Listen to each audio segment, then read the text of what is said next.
hope you all are doing well. So, welcome to today's discussion of current affairs.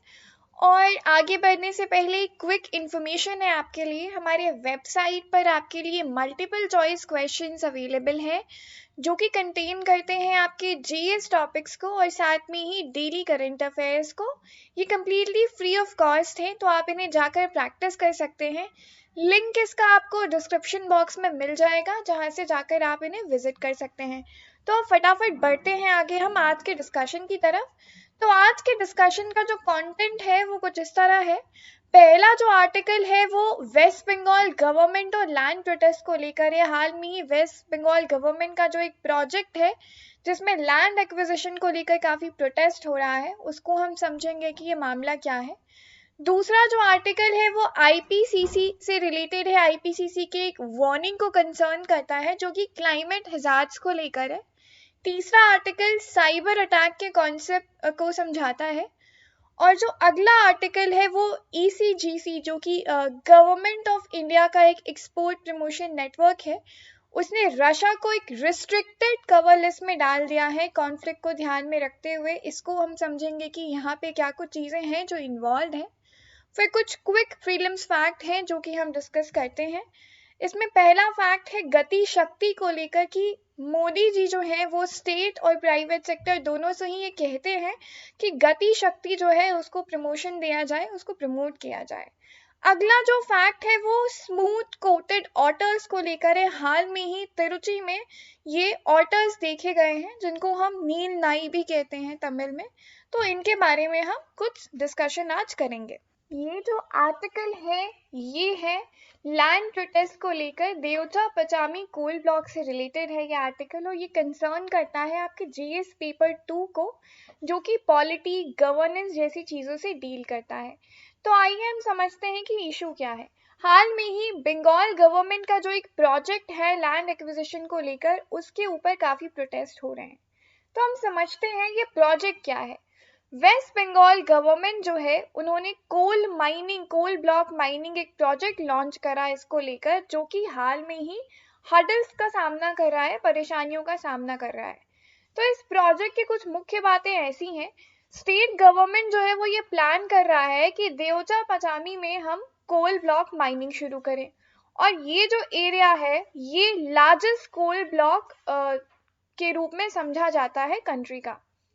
अब इस area के around लगभग 12 village हैं जो कि इस प्रोजेक्ट के अंतर्गत आते हैं, जो कि कंप्राइज करते हैं शेड्यूल कास्ट और शेड्यूल ट्राइबल्स को।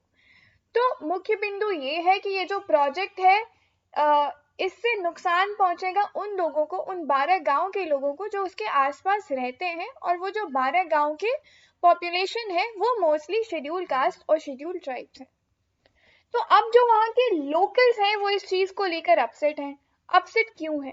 जो विलेजर्स हैं वो प्रोटेस्ट और रैलीज ऑर्गेनाइज कर रहे हैं, और उनका कहना ये है कि ये जो प्रोपागेंडा है ये मिसलीडिंग है।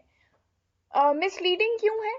गवर्नमेंट जो है वो ये क्लेम कर रही है कि जो विलेजर्स हैं वो वॉलंटरीली जो उनके लोकल लैंड से उनको गिव अप करने के लिए तैयार हैं इस प्रोजेक्ट के लिए। लेकिन विलेजर्स का कहना है कि ऐसा नहीं है। गवर्नमेंट का जो ये क्लेम है ये एक जबरदस्ती का क्लेम है, हम जो है अपने लैंड को नहीं देना चाह रहे हैं। और यहाँ पे एक ट्राइब है जो कि यहाँ पे बहुत इंपॉर्टेंट है इस कॉन्टेक्स्ट में, वो है संथाल ट्राइब। तो संथाल ट्राइब जो है उनको ज़्यादातर अपने लैंड या फिर फॉरेस्ट से काफ़ी एफिनिटी होती है, काफ़ी अफेक्शन होती है, क्योंकि जो उनके नीड्स हैं या जो उनके डेलीहुड की चीज़ें हैं वो इसी से वो पूरी करते हैं। अब जो कुछ एक्टिविस्ट हैं उनका यहाँ पे ये कहना है कि instead of engaging with the people, जो गवर्नमेंट है या जो प्रोजेक्ट से जुड़े हुए लोग हैं वो इन लोकल ट्राइब्स को हरास कर रही हैं और उनको फॉल्स और सीरियस चार्जेस के अंडर अरेस्ट कर रही हैं या फिर नुकसान पहुंचा रही हैं। जो एक्सपर्ट्स हैं, इन्वायरमेंटलिस्ट हैं, एक्टिविस्ट हैं, उन्होंने इस इशू को बड़े पैमाने पे उठाया है और ये कहा है कि ये जो कोल माइनिंग है इसको बंद किया जाए।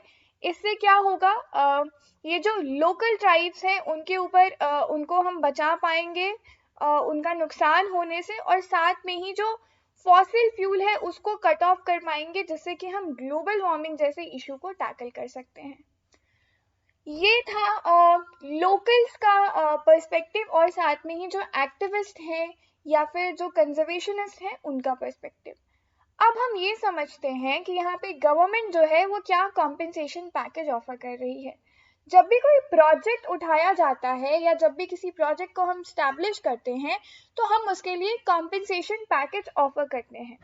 तो वो जो हमारी वेस्ट बंगाल की चीफ मिनिस्टर हैं मिस ममता बनर्जी, उनका ये कहना है कि स्टेट को इस वक्त एम्प्लॉयमेंट की बहुत ज़्यादा ज़रूरत है और ये जो माइनिंग प्रोजेक्ट है ये लगभग 1 लाख जॉब्स क्रिएट करने का पोटेंशियल रखता है।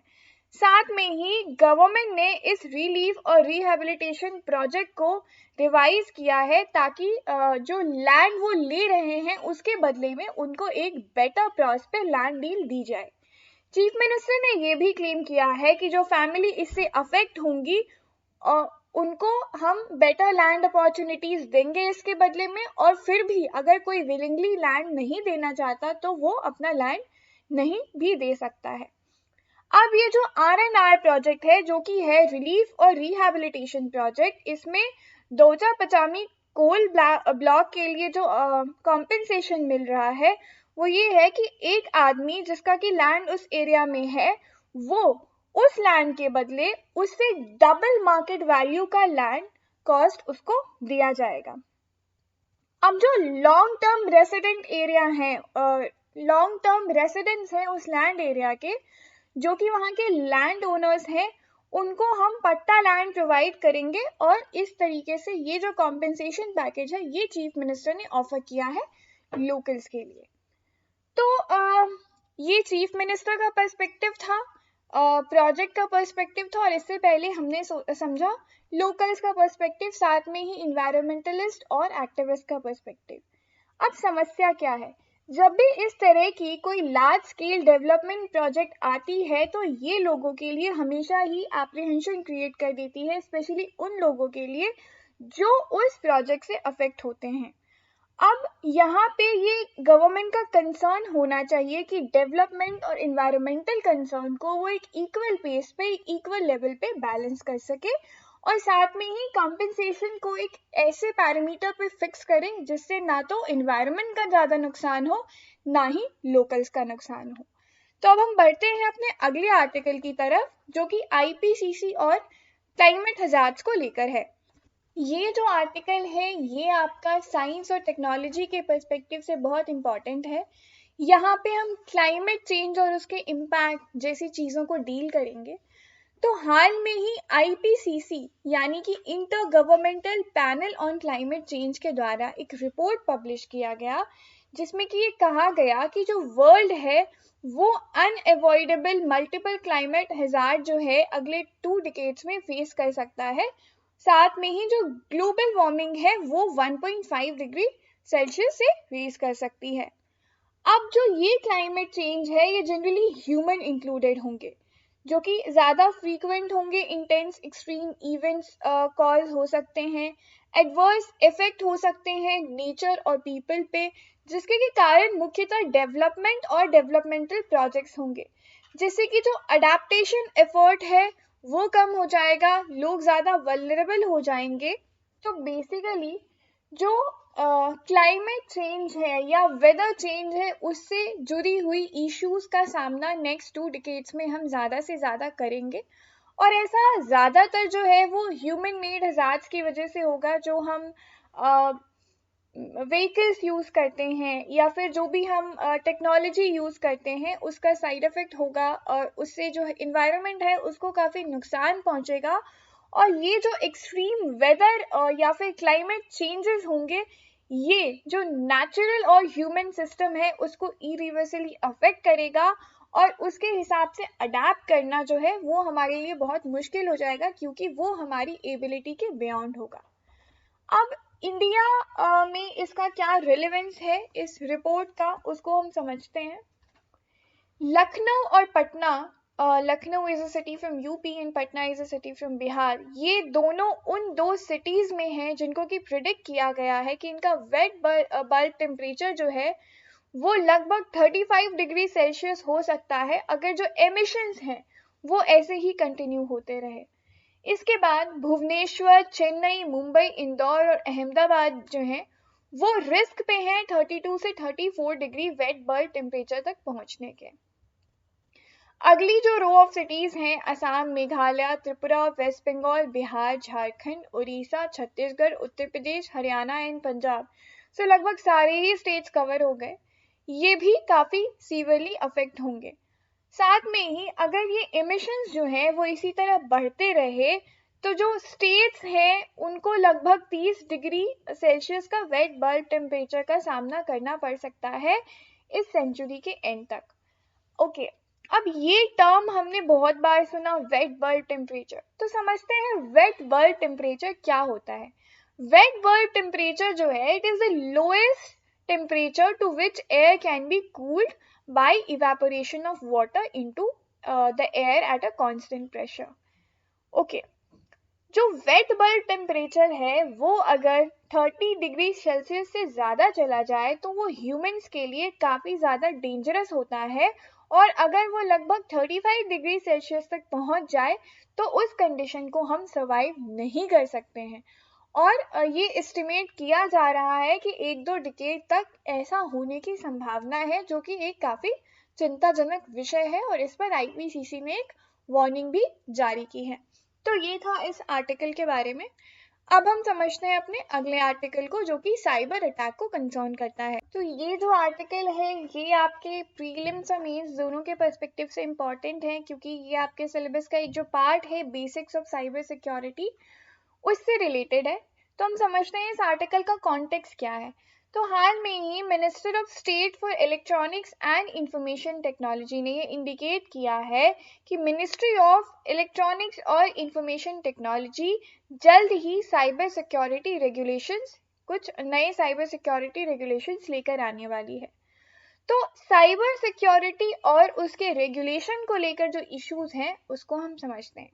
पहले तो ये समझते हैं कि साइबर सिक्योरिटी क्या होता है। साइबर सिक्योरिटी जो है वो कंप्यूटर सिस्टम और उससे जुड़े नेटवर्क्स का प्रोटेक्शन है इंफॉर्मेशन डिस्क्लोजर से।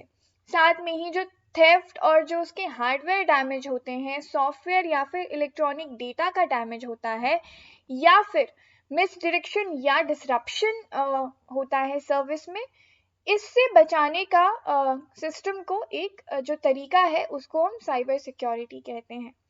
अब जो रेगुलेशंस हैं वो क्या करेंगी।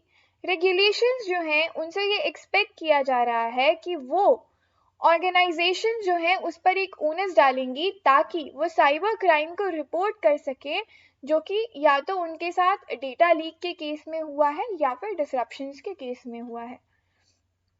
ओके, 2021 में एक डेटा प्रोटेक्शन बिल लाया गया जिसका कि 25th क्लॉज जो है वो ये कहता है कि डेटा अगर फिड्यूशरीज को कंसर्न करता है तो हम जो है वो पर्सनल या non personal breach data, non personal data का जो ब्रीच है उसको 72 आवर्स के अंदर रिपोर्ट कर सकते हैं, तब से जब से हम उस डेटा ब्रीच के बारे में अवेयर होते हैं। ओके, अब European union general data protection regulation जो है वो भी एक ऐसा ही क्लॉज कंटेन करता है जिसमें कि ये कहा गया है कि साइबर सिक्योरिटी ब्रीच को हम लोग एक स्ट्रिंजेंट टाइमलाइन के अंदर रिपोर्ट कर दें। तो अब हम ये समझते हैं कि साइबर सिक्योरिटी ब्रीच का क्या कॉस्ट है।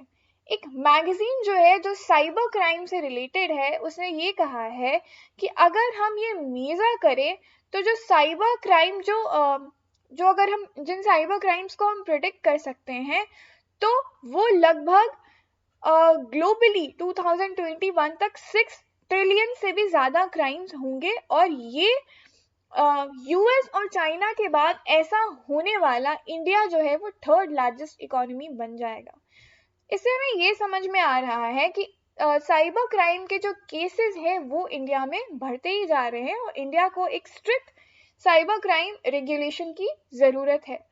ओके, तो यहाँ पे इसके साथ साथ जो रिपोर्टिंग की प्रॉब्लम है या अटैक को समझने की प्रॉब्लम है उसको रिकॉग्नाइज करने की जो प्रॉब्लम है वो भी उसको भी समझना बहुत ज़रूरी है कि हम टाइम से जो साइबर सिक्योरिटी ब्रीचेस या फिर साइबर क्राइम से रिलेटेड इश्यूज हैं उसको रिलेट कर पाएँ, ताकि हम जो ये क्रूशियल डेटाज हैं उनको प्रोटेक्ट कर सकें।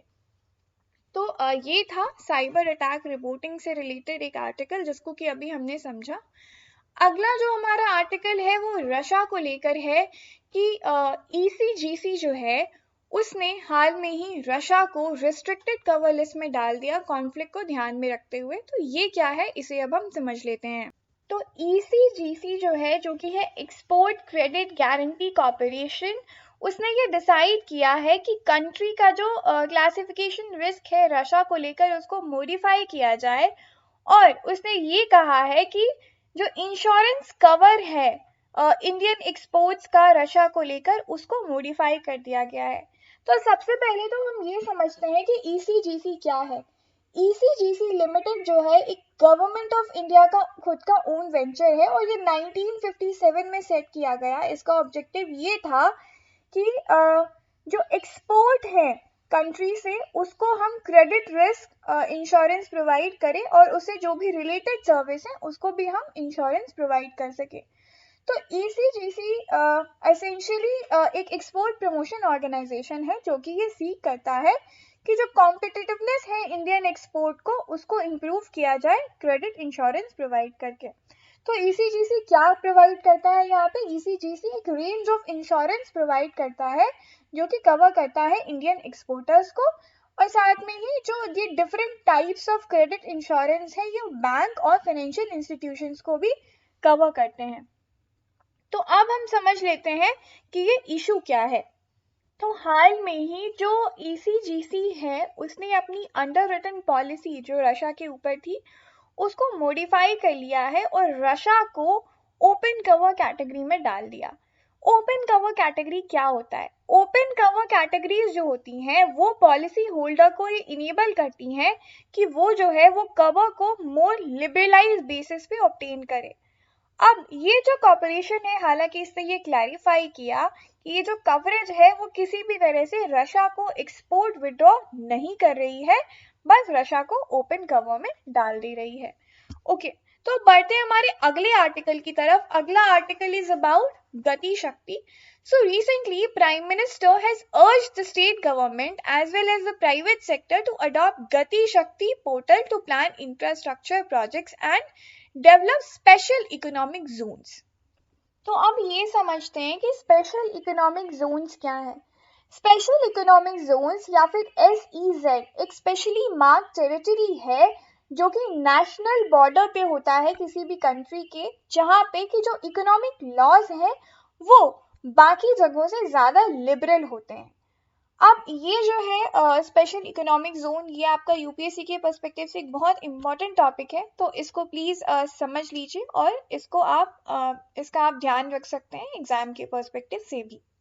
तो हाल में ही गवर्नमेंट ने पीएम गति शक्ति प्रोग्राम जो है वो अनाउंस किया है, जिसके अंदर एक पोर्टल सेट किया जाएगा जो कि 16 मिनिस्ट्रीज को साथ लाएगा एक इंटीग्रेटेड प्लानिंग के लिए, जिसको हम इम्प्लीमेंट कर सकते हैं इंफ्रास्ट्रक्चरल कनेक्टिविटी प्रोजेक्ट्स के थ्रू। ये जो पोर्टल है ये ना केवल एग्जिस्टिंग और प्रपोज इंफ्रास्ट्रक्चर प्रोजेक्ट्स के ऊपर इंफॉर्मेशन देगा, साथ में ही ये फॉरेस्ट लैंड या फिर जो इंडस्ट्रियल स्टेट्स हैं उसके बारे में भी इंफॉर्मेशन देगा।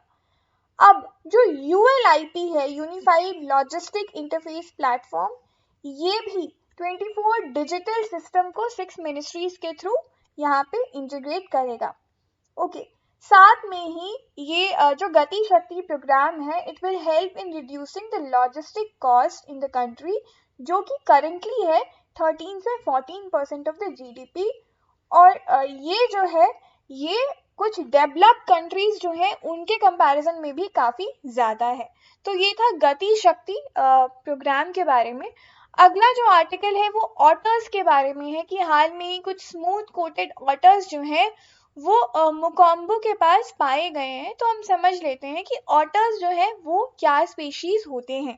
तो मोकोम्बो जो है वो तमिलनाडु के पास एक डैम एरिया है जहाँ पे हाल में ही स्मूथ कोटेड ऑटर्स पाए गए हैं जो कि काफी दिनों बाद वहां पे दिखे हैं। ये ऑटर्स जो है इनको aquatic डॉग्स भी कहते हैं और तमिल में हम इनको नीर नाई कहते हैं। ये जो स्पेशीज है ये बहुत मेजर रोल प्ले करते हैं रिवर्स में फिश के पॉपुलेशन को कंट्रोल करने में। तो इनके कुछ फीचर्स जो हैं वो हम समझ लेते हैं। इनके जो लिम्स होते हैं वो शॉर्ट और स्ट्रॉन्ग होते हैं और साथ में ही इनके जो पॉज होते हैं वो बहुत लार्ज होते हैं और ये बहुत वेल वेब्ड और स्ट्रॉन्ग स्विमर्स होते हैं। They look more like pandas, if you have seen panda तो ये उनकी तरह ही दिखते हैं। फूड में ये मेनली फिशेस ही खाते हैं और ये ज़्यादातर पाए जाते हैं साउथ और साउथ ईस्ट एशिया में, जो कि India, Pakistan, Nepal, Bhutan, Bangladesh, China, Myanmar, Thailand, Vietnam, Malaysia, Indonesia और ब्रुनेई को कंटेन करता है। तो ये था स्मूथ कोटेड ऑटर्स के बारे में। So that is it for today. Let's meet tomorrow for the discussion again. Thank you.